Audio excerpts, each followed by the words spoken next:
Bom dia, somos alunos do curso de Física, ministrada da disciplina Moderna 2, ministrada pela doutora Silvana Pérez, e nós estamos aqui para falar um pouco sobre o efeito estufa. E o que é o efeito estufa? O efeito estufa são gases que se formam na atmosfera e fazem com que reflitam o calor que o Sol emite, digamos, para a Terra. Ou seja, ele serve como um cobertor natural para o planeta Terra, para ele se manter totalmente aquecido.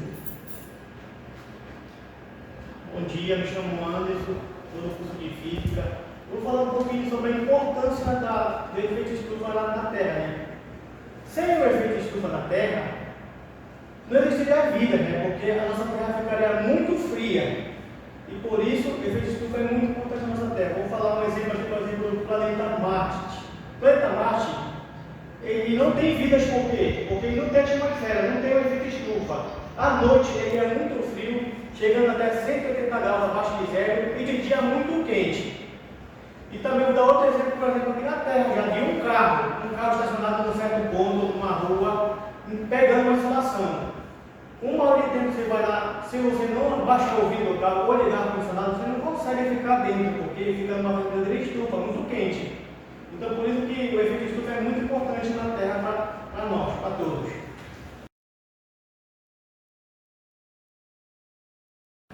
Então, vamos falar um pouco sobre as consequências do aquecimento global. Nos oceanos, as águas estão superaquecendo e, com isso, muitas espécies marinhas estão desaparecendo, porque acontece que o oxigênio é retido e, com isso, muitas espécies estão entrando em extinção. As calotas polares estão descongelando e, com isso, há uma elevação do nível da água dos oceanos. Segundo uma universidade da Austrália, que fez uma pesquisa sobre o assunto, chegou a detectar que até 5 ilhas já haviam desaparecido por causa desse fenômeno que está acontecendo no mundo, que é o aquecimento global. Na Terra, há uma grande mudança no clima. Há lugares que chove muito e há lugares que não chove. Por exemplo, os agricultores estão tendo muita dificuldade hoje para fazer as suas plantações. Na nossa região, por exemplo, que é uma região que se planta maniva para colher a mandioca, para fazer a farinha, muitos agricultores perderam roça, porque a terra onde eles fizeram a plantação foi no fundo, e com isso apodreceu a mandioca e eles chegaram a perder a roça. Não por falta de conhecimento, por conta do clima que agora mudou, e aquele conhecimento que eles tinham no passado de analisar, fazer uma logística, onde eles iam fazer a plantação, esse conhecimento já não tem muita relevância por causa desta mudança de clima que está acontecendo no mundo inteiro. Em alguns lugares há muita seca, a terra racha, em outros lugares chove muito, acontece tsunami, inundações, casas vão no fundo, cidades vão no fundo. E como a gente pode fazer para mudar isso? Pequenos hábitos, pequenas coisas que a gente pode fazer, como por exemplo, se a gente morar próximo do trabalho, ou morar próximo da escola, não houver necessidade de a gente utilizar um veículo, a gente pode estar indo a pé, então uma opção já uma economia nesse gás carbônico que está sendo despejado na atmosfera.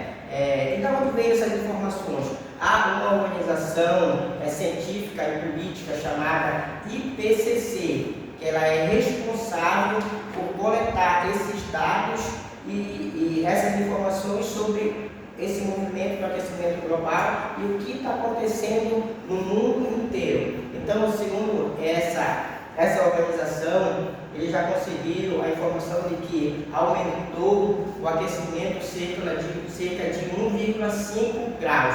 E se continuar no ritmo que está despejando, o ser humano despejando esse CO2 no mundo, daqui a a 100 anos talvez não exista mais a humanidade.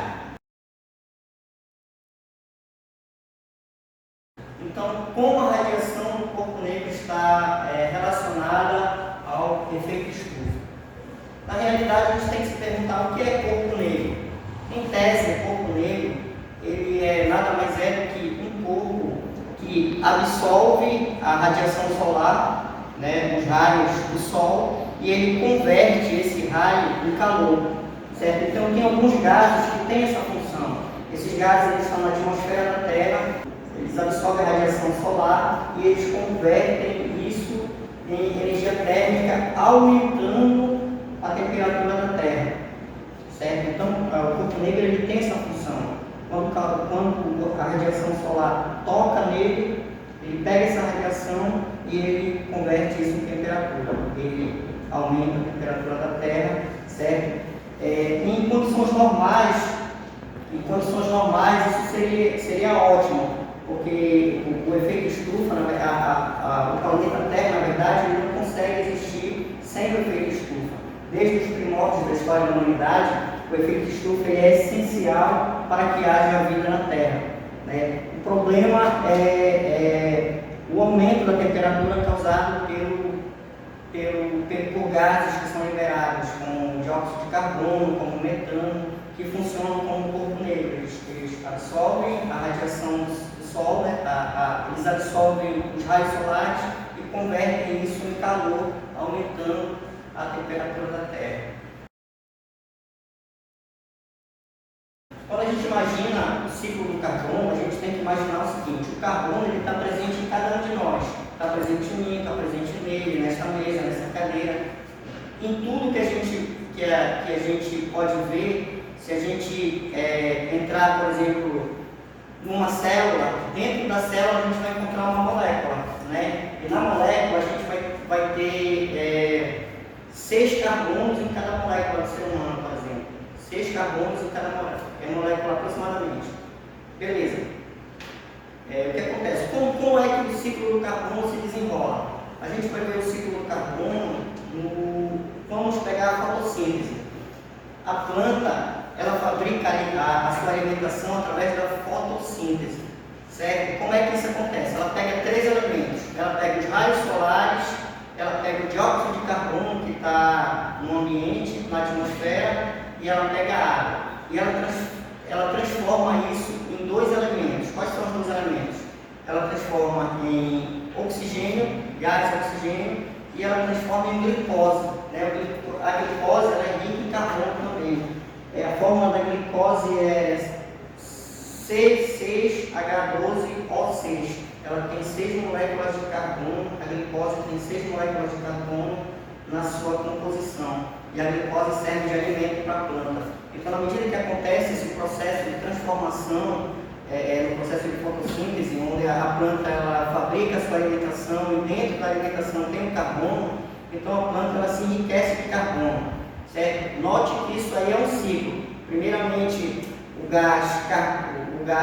CO2 está na atmosfera, agora ele passa para a planta através da glicose, né, que é o principal alimento da planta, que acontece com o processo de fotossíntese, e aí o animal vai e consome a planta. E o carbono passa para onde? Para o animal. Como esse carbono é liberado na natureza novamente? Pelo animal, pelo ser humano, por nós. Primeiro é o processo de respiração. Quando a gente respira, a gente libera o gás carbônico. E o outro processo é quando a gente morre, quando o animal morre, ele entra em estado de decomposição e o carbono que está nele passa para a terra e se transforma em carvão natural, se transforma em petróleo e se transforma em gás natural, certo? Combustíveis. Esses combustíveis eles são utilizados na indústria, são utilizados nos carros, nos veículos, nas motos, e eles voltam novamente para a atmosfera, porque quando o carro roda, ele libera um gás chamado dióxido de carbono. Esse gás volta novamente para a atmosfera, a planta dissolve novamente, transforma novamente em glicose. O ser humano ou o animal vai lá, consome a planta, que depois ele libera através da respiração, depois ele libera, ele morre volta para a Terra novamente e o ciclo continua, um ciclo que nunca termina, o ciclo do carbono ele nunca termina, ele acontece de forma permanente. E vai ver que o carbono está presente em tudo, né? O carbono está presente na atmosfera, o carbono está presente na hidrosfera, na água, na atmosfera, né? Que é no espaço. Vamos continuar avançando para a gente poder chegar. Descarbonização da matriz energética. Isso aqui é um problema muito sério. Por quê? Porque o planeta ele é movido a petróleo. O planeta, o que move o planeta Terra é justamente os combustíveis fósseis. Os gases que são o CO2, né, para poder reduzir o aquecimento global. Uma coisa está diretamente ligada à outra. Então tem que reduzir a emissão de gás para poder baixar a temperatura do planeta Terra. Né? Só que aí eu preciso tirar os combustíveis fósseis, só que eu não posso tirar totalmente, porque na verdade os combustíveis fósseis eles movimentam a máquina mundial, o planeta.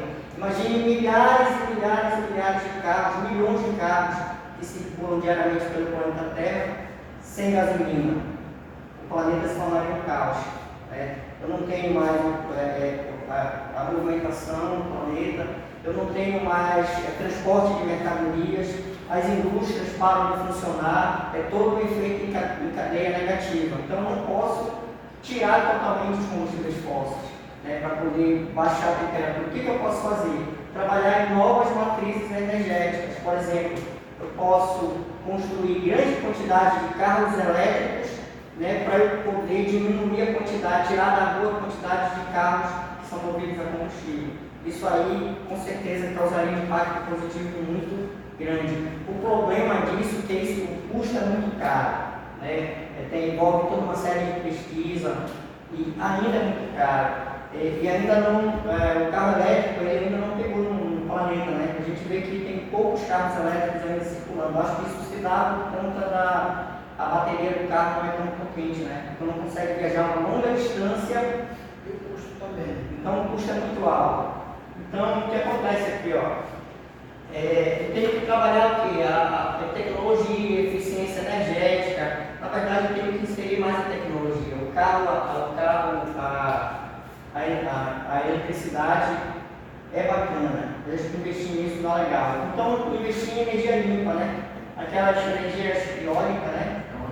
Eólica. Eu acho que seria bacana, né, aumentar, investir mais em energia eólica, porque aí tu consegue usar muito mais efetivamente os carros elétricos. Então, isso aqui é um problema muito sério que os governos mundiais eles sentam numa mesa de negociação. Agora, um país, por exemplo, se ele diminuir, reduzir aqui a emissão de gases, quase que não causa efeito nenhum. Tem que ser todo o mundo inteiro tem que trabalhar em cima disso. O mundo inteiro tem, todos os países do mundo, eles têm que trabalhar em cima dessa redução do gás CO2 para poder reduzir. Porque se 10, se 20 países só tentarem reduzir a emissão, mas tem 200 países que continuam jogando para a atmosfera direto, CO2, aí quase que o impacto positivo é quase que negativo. Tem que todo mundo trabalhar junto, todo mundo trabalhar de mãos dadas. E aí tu tem que parar de usar menos carro, aí tu tem que trabalhar de forma melhor o lixo, né? Hoje já tem, eu acho, uma lei que no Brasil tem que enterrar o lixo, né? Aterro sanitário, né? Mas a gente ainda vê muito lixo exposto gerando gasto, certo? Então são problemas graves que a gente precisa resolver esses problemas para poder chegar a ter um impacto positivo no efeito estufa e diminuir o número de gás, CO2, que é o principal gás, né, que aumenta a temperatura da Terra. E a gente pode ver isso aqui na plataforma PET. A plataforma PET é uma plataforma da Universidade do Colorado, nos Estados Unidos, onde tu pode simular uma série de eventos científicos de diferentes ciências. Pode trabalhar matemática, pode trabalhar química, pode trabalhar física. E o que a gente vai trabalhar aqui no momento é a física, que é o efeito estufa. Então aqui a gente pode, nessa plataforma, a gente pode simular diferentes variáveis. Por exemplo, aqui, ó, eu posso tirar o termômetro, que vai medir a temperatura do planeta, e posso colocar o termômetro. Esse termômetro aqui, eu posso usar diferentes escalas. Eu estou aqui na escala Celsius, mas eu posso colocar a escala Kelvin aqui, ó, e posso colocar também a escala Fahrenheit aqui, né? Aqui. Mas eu vou colocar a escala mais usada, que é a escala Celsius, certo? Aqui eu posso simular aqui a temperatura da Terra bem aqui, como é que vai ficar, né? E vamos lá. O dia vai amanhecer agora no planeta Terra. À medida que o dia amanhece no planeta Terra, os raios solares começam a chegar. Note que aqui eu tenho ondas curtas. Esse raio bate na Terra e ele é refletido em forma de infravermelho, que são ondas mais alongadas. O infravermelho está diretamente ligado à temperatura, certo? Então os raios solares batem aqui, né? A luz solar bate e volta em forma de temperatura, certo? O que acontece? Bate novamente na camada de gás que envolve a Terra e é refletida de volta. E essa concentração de temperatura é o chamado efeito estufa, que superaquece o planeta Terra. A gente vai colocar aqui, ó, vou colocar bem aqui a evolução disso ao longo dos anos. A gente está na era do gelo aqui, ó, há milhares de anos atrás, certo? Então a gente nota que a temperatura da Terra aqui, ó, nessa época, era bem baixa, aqui gerava em torno de 7,4 graus Celsius, certo? Então tem uma temperatura basicamente normal que proporciona a vida no planeta Terra. Aí o tempo vai passando, vamos para o ano de 1750, ainda não estamos na Revolução Industrial. 1750, note que eu tenho aqui uma vida de campo e tal, eu ainda não estou na primeira Revolução Industrial. A temperatura ali varia em torno de 13,4 graus Celsius, mas é uma temperatura aceitável, que permite a vida na Terra. Só que aí eu tenho a primeira Revolução Industrial, quando eu começo a jogar gás carbônico para o espaço, começa a emissão de gases. É por volta de 1950, né? Olha, começa as primeiras indústrias aqui. Ainda está 13,7, também é uma temperatura aceitável. Só que eu vou para o ano de 2020, olha o que vai acontecer. De 1950 para 2020, eu tenho um aumento de mais de 2 graus de temperatura, mais de 2 graus. Né? Coloca novamente aqui.